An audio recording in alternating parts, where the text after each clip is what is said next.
North east বা ঈশান কোণে বা উত্তর পূর্ব কোণে যদি কোনো বেডরুম থাকে এবং সেই বেডরুমে যদি কোনো হাজবেন্ড ওয়াইফ থাকে, তবে তাদের ওপরে কি প্রভাব পড়ে।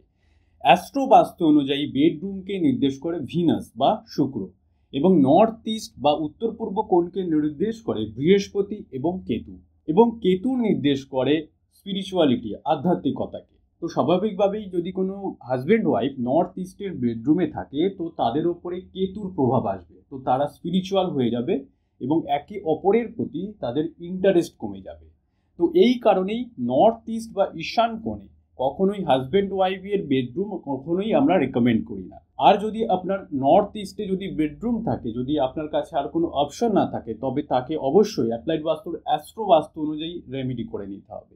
অ্যাপ্লাইড বাস্তুর বাস্তুশাস্ত্রের কোর্স জয়েন করতে আপনারা ডেসক্রিপশনে দেওয়া লিঙ্কে ক্লিক করে অ্যাপ্লাইড বাস্তুর কোর্স জয়েন করে নিন, এবং এই ধরনের আরও ইনফরমেটিভ রিলস এবং ভিডিও পেতে অ্যাপ্লাইড বাস্তুর এই চ্যানেলটিকে আপনারা ফলো করে নিন।